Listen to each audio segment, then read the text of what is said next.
একটা বিষয় বলবেন যে ভাই কিন্তু বলতেছেন আমরা যে আলোচনায় শুরু করেছিলাম যে ফেসিবাদের মাথাচাড়া, আসলে এইটা একটু বোঝার চেষ্টা করছি আমরা যে ফেসিবাদের মাথাচাড়া বলতে কি বোঝানো হচ্ছে? আসলে কি আওয়ামী লীগ নতুন করে ফেরত আসছে, নাকি ফেসিবাদ যারা বানিয়েছে আওয়ামী লীগকে তারা আবার সক্রিয় হচ্ছে? না, ফ্যাসিবাদের ডেফিনেশন তো, ফ্যাসিবাদ তো কোনো প্রাতিষ্ঠানিক বিষয় না। ফ্যাসিবাদ হচ্ছে আমার মধ্যে ফ্যাসিবাদ গ্রো করবে, তারপরে আমার থেকে সংক্রামিত হবে আমার সমাজে বা আমার প্রতিষ্ঠানে বা রাজনৈতিক দলে, এইভাবে ফ্যাসিবাদ সংক্রামিত হয়। হ্যাঁ, ফ্যাসিবাদ তো মাথাচাড়া দিয়েছে। আমরা আওয়ামী ফ্যাসিবাদকে বিদায় করেছি। এখন সহজ সরল ভাষায় যদি বলি, এখন ছাত্রদের ফ্যাসিজমের উত্থান হচ্ছে। সেটা কীরকম? তাদের কথাবার্তায়, আচরণে আমরাই করেছি, যেটা শেখ হাসিনা বলতো, আমি করেছি, বন্ধ করে দিব, অচল করে দিব, এই করব সেই করব, এটাই তো ফ্যাসিবাদের লক্ষণ। তাহলে গতকালকে যে এখানে ঐক্য আমি বলি আপনাকে একটা জিনিস বলি, এরা বোঝার অনেক রাজনীতি, আমি একটা এই রাজনৈতিক পরিবার আমার জন্ম, কিন্তু আমি এখনো মনে করি এই বিএনপি, আমার 38 বছর বয়স বিএনপিতে, আমি এখনো মনে করি কিছু শিখি নাই। এখনো রাজনীতির মাঠে আমার নিজেকে শিশু মনে করি। আর ওরা 2-4-5 মাস রাজনীতি করে ওরা মৌলানা ভাসানীর থেকে বড় রাজনীতিবিদ হয়ে গেছে, সবাইকে জ্ঞান দেয়। আমি একটা জিনিস বলি, প্রথমে ডায়লগগুলো কী ছিল, 54 বছরে বাংলাদেশে কিছু হয় নাই, আমরাই করেছি, আমরাই বদলে দিয়েছি। তো 54 বছরে কিছু হয় নাই, ভালো কথা। তো 54 বছরের পরে ওনারা যে সন্তানটি জন্ম দিলেন বাংলাদেশ নামে, নতুন বাংলাদেশ নামে একটি সন্তান তো জন্মগ্রহণ করেছে ওনাদের হাত দিয়ে। সেই সন্তানটির বয়স হচ্ছে 1 বছর। এখন ওনাদের কথাবার্তায় মনে হচ্ছে যে 1 বছরের শিশুকে দিয়ে তারা আবার সন্তান জন্ম দিবে। এটা হয় না, রাজনীতির মাঠে এটা হয় না। রাজনীতি ইটস এ কন্টিনিউয়াস প্রসেস। রাজনীতি চলমান একটি প্রক্রিয়া, এর মধ্য দিয়ে রাজনীতির গতি ধারা পরিবর্তিত হবে, সময়ের সাথে আপনাকে অ্যাডপ্ট করতে হবে, অনেক পলিসি, অনেক জিনিস বাদ দিতে হবে, এটাই হচ্ছে রাজনীতি। এখন ফ্যাসিজম জিনিসটা কি? আপনি নির্বাচন করবেন না, ভালো কথা, আপনাকে করতে দিব না, এটা কিন্তু ফ্যাসিজম। এরকম কেউ কি বলেছে? অহরহ বলছে, অহরহ প্রতিদিন বলছে, ধমকাচ্ছে। কাকে ধমকাচ্ছে ওরা নিজেই জানে না। আপনি যদি এই জুলাই গণ অভ্যুত্থানটাকে বলেন, আমি যদি বলি তাদের চাইতে বেশি ভূমিকা ছিল আমাদের রাস্তার রিক্সাওয়ালা, ভ্যান গাড়িওয়ালা, যারা পেয়ারা বিক্রি করে, চানা বেদাম বিক্রি করে, তাদের। আমরা তো বিদেশে বসে দেখেছি সাধারণ মানুষের কি পরিমাণ অংশগ্রহণ। দেখুন, একটি পরিবর্তিত পরিস্থিতির মধ্য দিয়ে যখন রাষ্ট্র যায়, তখন সবার মধ্যেই সহনশীল আচরণ থাকাটা জরুরি। আমি যদি তাদের কথার সূত্র ধরেই বলি, তারা নতুন বাংলাদেশ দিয়েছে, নতুন স্বাধীনতা দিয়েছে, সব কিছুই তাদের কথা আমি মেনে নিলাম। সেই ক্ষেত্রে তো সহনশীল আচরণ, গঠনমূলক কথাবার্তা, গঠনমূলক রাজনীতি সবচেয়ে বেশি তাদের কাছ থেকে আশা করা উচিত। এরা মাঝে মধ্যেই একটা উস্কানিমূলক জিনিস তৈরি করে। যেমন আমি জানি না কতটা প্রয়োজন ছিল তাদের মার্চ টু গোপালগঞ্জ করা এই মুহূর্তে এসে, যখন দেশ একটি নির্বাচনী আবহের মধ্যে দিয়ে যাচ্ছে, নির্বাচন হবে হবে ভাব, একটা সকল দলেরই একটা নির্বাচন কেন্দ্রিক একটি প্রস্তুতি লক্ষ্য করা যাচ্ছে। ওরা যদি সরকার পতনের 1 সপ্তাহ 2 সপ্তাহের মাথায় করত, আমরা মেনে নিতাম যে না, এটা জনরোষের একটা বহিঃপ্রকাশ। কিন্তু 1 বছর অতিবাহিত হওয়ার পরে হুট করে মার্চ টু গোপালগঞ্জ মানে আপনার কর্মসূচি দিয়ে একটা, আমরা পুরো দেশ বিদেশ সবাই দেখেছে যে একটা পরিস্থিতি তৈরি হওয়া, এবং আওয়ামী লীগের যারা ঘাপটি মেরেছিল তাদেরকে বাইরে আসার সুযোগ করে দেয়া, এবং আমি এত বীর বিক্রম, এত বীর মানে বীর শ্রেষ্ঠ, বীর উত্তম।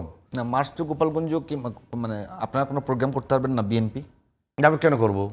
আমি আমি আমি কেন একটা ডিস্ট্রিক্টকে টার্গেট করে করবো? আমি তো সারা বাংলাদেশ নিয়ে রাজনীতি করি। তো সারা বাংলাদেশকে পদযাত্রা করছে। তো করে তো এটার জন্য এটা এটা এটা স্পেসিফিক নাম দেওয়ার দরকারটা কি ছিল? একটু উস্কানি দেওয়া। শোনেন, every action has a opposite and equal reaction, okay? তো আমি জানি না এদের ভিতরে কোন ফর্মুলা কাজ করছে, ওদেরটা ওরাই ভালো বুঝবে। কতটুকু এই ঘটনা ঘটিয়ে কতটুকু রাজনৈতিকভাবে লাভবান হয়েছে বা ওটা ওদের মূল্যায়নের বিষয়। আমার মনে হয় খুব একটা ফায়দা হাসিল করা সম্ভব হয়নি। কারণ একজন রাজনীতিবিদ, যদি আমাকে রাজনীতিবিদ ধরি, আমি রাস্তায় মার খাবো ভাই, কিন্তু পুলিশের এপিসিতে ওইটা আসবো না। আমি রাস্তায় দাঁড়ায় গুলি খাবো, পুলিশের ভ্যানে লাফ দিয়ে ওইটা জীবন বাঁচাবো না। এটা কি আপনি বলছেন নাকি আমি বলছি, নাকি আপনার বিএনপি স্ট্যান্ড এটা? এটা আমি যারা বিএনপি করে, আমি মনে করি বিএনপির মানে আবাল বৃদ্ধ বনিতা সবারই এটা স্ট্যান্ড হওয়া উচিত। কারণ আমি রাজনীতি করি, আমি একজন নেতা, আমি একটা জায়গায় যাব, আমি আমার জীবনের এত মূল্য আমার কাছে, আমি বাকিদের চিন্তা না করে আমি গিয়ে, তাও কি মিলিটারি আর্ম পার্সোনাল ক্যারিয়ার যেটাকে বলে এপিসিতে আমি জাম্প করে উঠে যাব, আর সেখান থেকে বাড়িয়ে বাঘের গর্জন দিব, এই নেতা হওয়ার মানুষ আমি না। আমি বিশ্বাস করি আমার দল যারা করেন, বিএনপি যারা করেন, তাদেরও কেউ এই ধরনের হঠাৎ করে বীর বিক্রম সাজার মানে আপনার ইচ্ছা বা অভিপ্রায় কারণেই। রাজনীতি একটার পর আপনি দেখবেন নির্বাচনকে বাধাগ্রস্ত করার জন্য একটার পর একটা কথাবার্তা মার্কেটে নিয়ে আসা হচ্ছে। আচ্ছা, ধরে নিলাম এরা যে এত কনফিডেন্ট, এই জামাত ইসলাম, আরেকজন আছে কি জানি, ইসলামী হ্যাঁ, খেলাফত মজলিস, না, কি চরমনাই হুজুরে যে ইসলামী আন্দোলন বাংলাদেশ, ইসলামী আন্দোলন, সবসময় খালি দেখবেন লাফায়, সবসময় একদম মোদি বিরুদ্ধে আন্দোলন, মোদির একবার আসমান ফাইরা ফালাবে, কিন্তু যখন পুলিশ নামে ওরা নাই। এই গত 17 বৎসরে এই দলের কতজন লোক রাজনৈতিক আন্দোলন করতে গিয়ে গ্রেফতার হয়েছে, কয়টা লোক গুম হয়েছে, কয়টা লোকের চোখ গেছে। আমার জেলা শুধু জাতীয়তাবাদী ছাত্র দলের 7টা ছেলে অন্ধ পুলিশের গুলিতে। একটা ছেলের বিয়ে ঠিক হয়েছিল, আক্ত হয়ে গেছিল, মেয়েটা আসবে, ওরা কোণে উঠাই দিবে, লন্ডন চলে যাবে। আসার পরে যখন দেখছে ছেলেটার চোখ চলে গেছে, অন্ধ ছেলের কাছে মেয়ের বিয়ে বসে নেই। বাস্তবতা বলছি আপনার। তো এই দলের আমার জেলার যত লোক আহত হয়েছে, এই পুরা দলের সারা বাংলাদেশে এত লোক অন্ধ বা পঙ্গুত্ব বরণ করে নাই। এরা কিন্তু বড় বড় কথা বলে, এরাই বড় বড় কথা বলে। না, ওদের ওই সময় বৈষম্য বিরোধী তো অনেক ছাত্রই মারা গেছে, কজন মারা গেছে তাদের নেতৃত্বে। না, পরিসংখ্যান সেটা বলে না, পরিসংখ্যান সেটা বলে না।